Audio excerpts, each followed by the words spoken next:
Blog Talk Radio. Welcome to Women Who Rock with Success, which is an award-winning show for professional women. We profile a collective of amazing women who are thriving to build their brand. Women are handpicked in various fields who can provide credible information to build your business and lifestyle. We are live each Thursday at 9 a.m. Central Time, followed by our latest brand, Women Who Rock Investigates. To learn more about us, go to our website at www.womenwhorockwithsuccess.com. Now, let's join our podcast host in the studio, Mrs. Diane Winbush. And good morning, everyone, and welcome to our second segment for today. I have a busy schedule, but we're so grateful and thankful that you continue to follow with us on the shows and on the broadcast.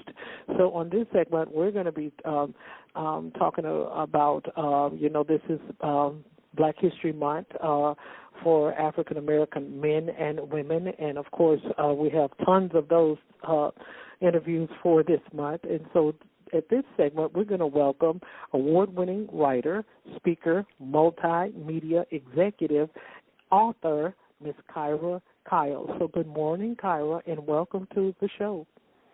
Good morning, and thanks so much for having me. Great. So we're going to start by asking, tell us a little bit about you and what kind of compelled you to be able to enter into the career as where you are today. So share with us a little bit about you. Sure. Well, so I've been in the journalism industry for a little bit over 20 years, not to date myself here, and I started out as a TV reporter and moved into working with newspaper, magazine. I've done almost every single type of media that you can do, and I am currently the CEO of Wire Media, which is a nonprofit out in Oakland that focuses on giving young BIPOC content creators an opportunity to create a platform to get media training, music training, and even interactive and technology training. And I got into my career from a very early age, you might say, when I was really small, probably 4 or 5. I was obsessed with talking to the viewers in the mirror when my mother would go shopping, and so I used to to do these little broadcasts. I would do the weather, I did everything except I skipped sports, because even then I knew that was not my mission. And so I really loved it. Ended up just being, in general, I love writing, period. And I, just continued in that vein, did all kinds of work, extracurricular work to be into journalism, went to Northwestern University for college and graduated there with a master's, and I studied both TV and print journalism because at the time that was kind of a novel thing. You had to pick one. So that's how I entered the industry and, some of my motivation. Okay, great. So how has this, we're going to kind of stick right here for a second about journalism. How has this been rewarding, or how was it rewarding for you at that time, even as a news reporter? So I love journalism because I think it gives people an opportunity to connect. You learn about communities and about people that you might not otherwise meet in real life. Social media has obviously taken on some of that trajectory, but at the time, that I was coming up, of course, it was more about what was on the local TV news, what was in the newspaper, that type of information was coming in, and I just really think it's a powerful medium, but it can also be used incorrectly. So if you don't have the right people working within the media, then you get somewhat of a really kind of skewed perspective about what is important and who is important and what are the stories that we're trying to tell. So for me, it's really important to be in journalism is to have that opportunity to tell underrepresented stories about people that you don't get to see every day, even though we're all part of America, African Americans, people of Latinx descent, we're all part of America, Asian American, but if you look at the news even today in 2022, you do not see that reflected back.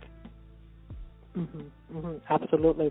So what was one of the rewarding pieces for you to be able to write and report? A lot of individuals, in journalism, they perhaps maybe maneuver from one entity to the next, and then it's due to the writing pieces that they perhaps maybe have shared with a viewing audience or what have you. So what was one of the rewarding pieces for you when you were covering a story as a journalist? I've gotten to cover so many really important stories, powerful stories.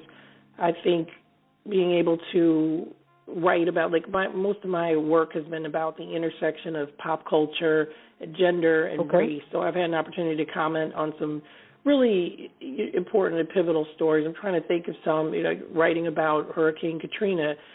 For example, I covered the R. Kelly case when it was the initial case when it was in Chicago, and had an opportunity to really make an impact there as being one of the few faces of color that were in the courtroom that was covering it. And so I think that's what it is. It's being in the room and being able to do it.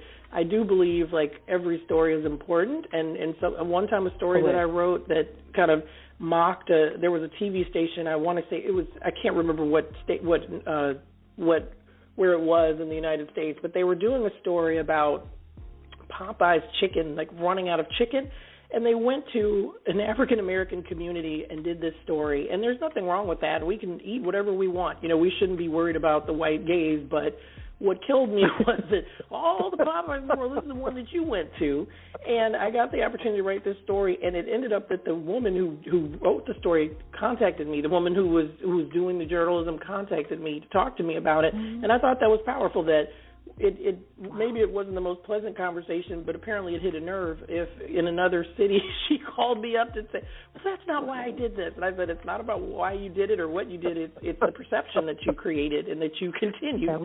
So we had a nice little chat. But I would say, that's how you know that things are resonating, that it's getting out there. I'm reporting from Chicago and it's getting around. I mean, with social media, that's not really a novel issue anymore. We always talk about things going viral.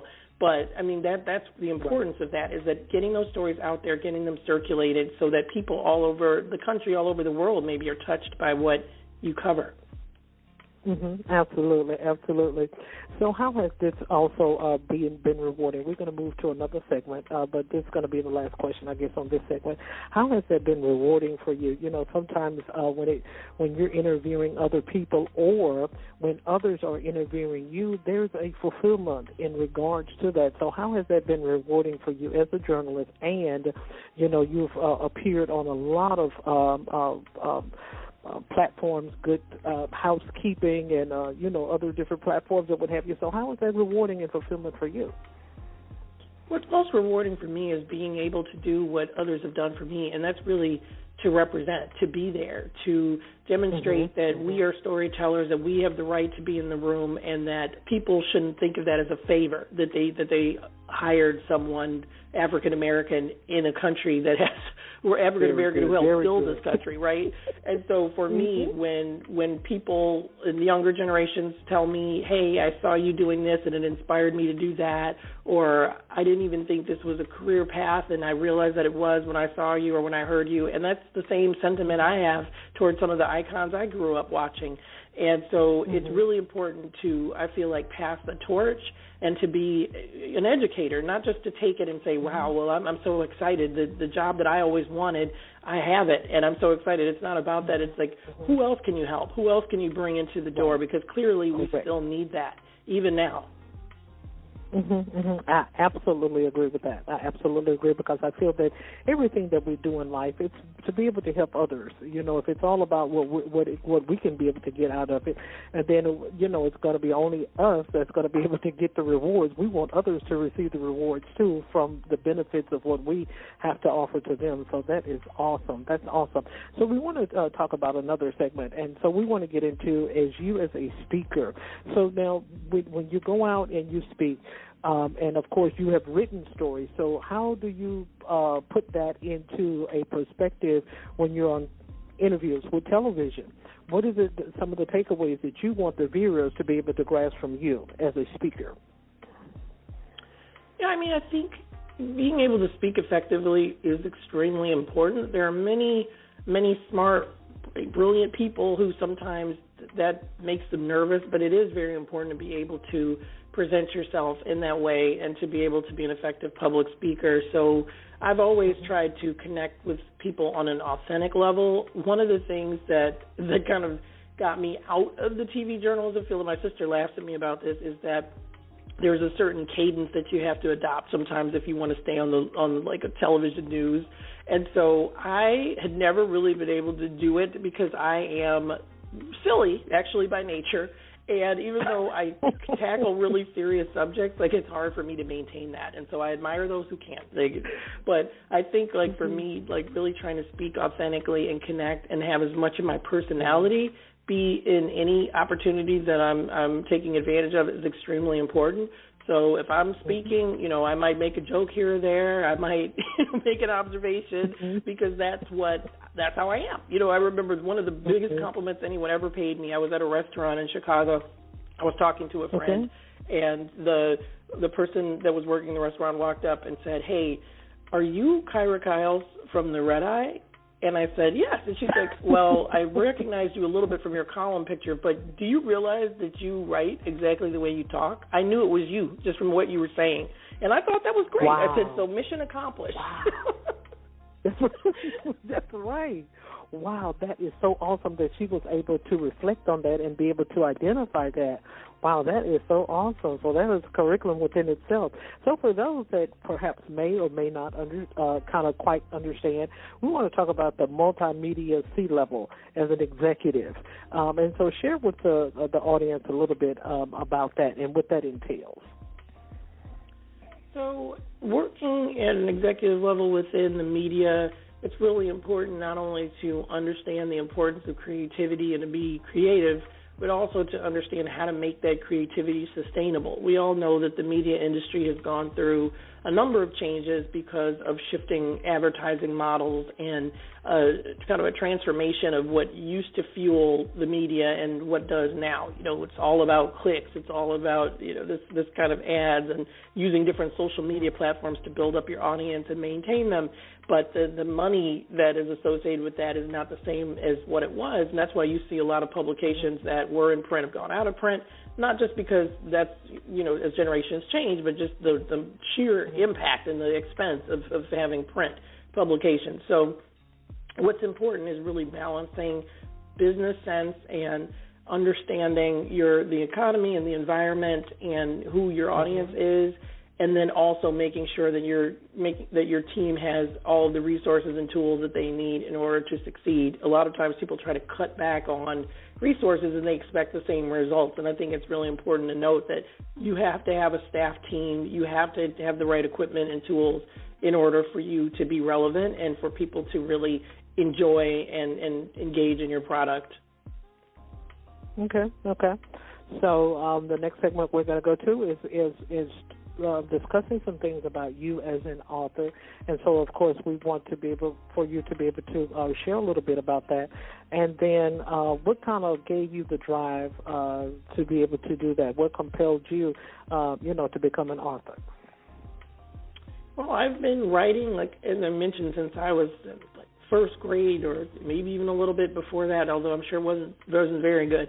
But I used to participate in some different activities like the Young Authors Contest that we had coming up where you could produce a book. And I think that's a really empowering experience for young people, and that's why I really love being at Wire Media, is that when you reach young people early and really show them that these are different career paths, it's just so powerful. Mm-hmm. So I have always loved to write. I always really like to delve into the human perspective. I think one important thing about being a writer is that you also usually are an avid reader, and I've always been that too. I remember once one of my birthday parties, my mother was looking around for me because all my little friends were there, and someone had bought me a book, and I was off in a corner reading it. You know, that was my idea of fun. I like the party, I like the music and the cake, but I like the book more.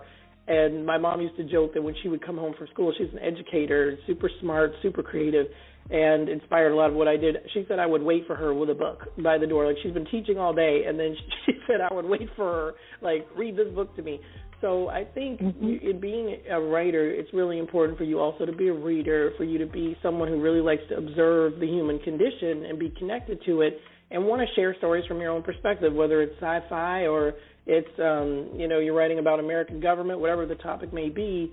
you're really trying to provide somebody a window into a different world. And for me, that's what's really compelling about being an author. Okay, great.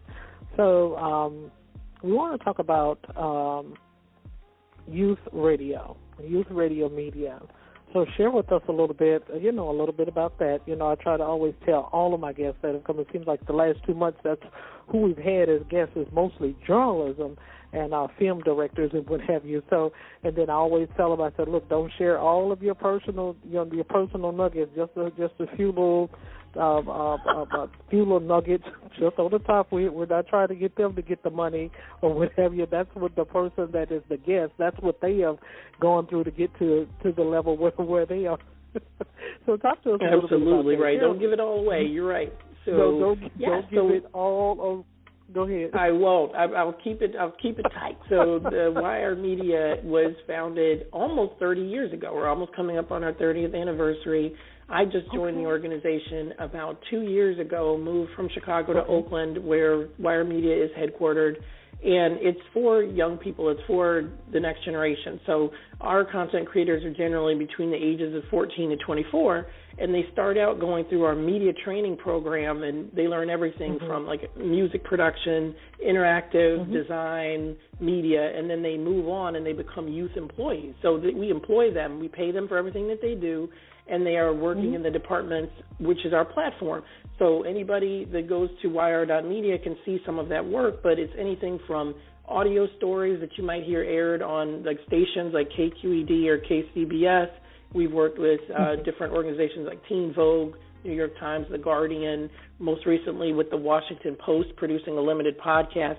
And so we're essentially a multimedia organization, and all the storytellers are, like I say, young people of color and 14 to 24, and this is a voice that needs to be heard. And so it's a really exciting time to be part of the organization. We've been really getting a lot of support from the community and are expanding. We're actually opening up a physical location in Chicago. That's our Midwest hub. And so we're connecting all the Illinois and the neighboring states and getting even more young people involved. So, like I said, it's really exciting, and it's something that I was able to take advantage of as a young person, being able to do some reporting and storytelling and learning about the graphic design process. And so being able to do that and facilitate that right now is just really, really one of the highlights of my career. Great. Wonderful response. So if you had to select a short-term goal for Kyra, not for anybody else, but just for you, what would you like to accomplish as a short-term goal? Short-term goal? Wow, you've got some good questions. Let's see here. Well, one thing I've been working on as a personal project is I've been trying to work more on, getting back and doing some writing of my own. I love and enjoy Wire Media. I'm really empowered by the mission that we have, but I also feel like it's important to keep in touch with my own creative roots and my creative connection, because I think that's what also sparks ideas. So I would say one of the short-term goals is to do a little bit more writing in my personal time. Okay. And so the next question is going to be your long-term goals. Where do you see yourself? I guess we would say in the next 5 years. What would you like? Because it appears that you have accomplished so much in the media field, and then also with interviews, and you have interviewed others in the past. And so to collect all of that together, where do you kind of see yourself, or where would you like to be in the next 5 or 6 years? Well, we're in the middle, actually, of Wire Media, of our strategic planning for the next 3 to 5 years. And so looking at, how can we be more powerful? How can we be more impactful? How can we get more young people over to getting to tell more stories, getting to work at these music companies, working within these interactive organizations, and taking care of some of these issues that we see with ethics and artificial intelligence. So I see myself working on that and really trying to expand the mission of this great organization that's been around for almost 3 decades and has had a huge imprint and made sure that young people are anywhere from Vox to various stations around the country, NPR, And so we definitely want to keep up that momentum and make sure that we're opening more doors, because I feel like the only way the media will change is if the storytellers change. So being able to be part of that is very important and something that I'm investing in the next 5 years, of course. Okay. And so this is the last question. So how can the audience follow Kyra? How can the audience follow Kyra? And then also you can be able to share any publications that you have published, and then you can also be able to share your website as to how, if you desire for the listeners to be able to follow you and follow up with you in the future. You can do that at this time. Absolutely. So it's fairly easy to find me across social media. So my handles are at the Kyles Files. So it's Kyles and then Files. And then my website is just my name, KyraKyles.com. But I would be remiss if I did not say please visit wiremedia.org so you can see more about the organization that I'm working with. And that's where you can learn all about us and who our team is and our board is and all that exciting stuff. And if you want to read our content, then you can go to yr.media. Okay, great. So we had a wonderful time with you today in the studio, and thank you so much for taking the opportunity out to be our guest. So listeners, get ready for the next segment that is coming up with Women Who Rock with Success Media. And everyone enjoy yourself and have a great day. Thank you, Kyra. Thank you.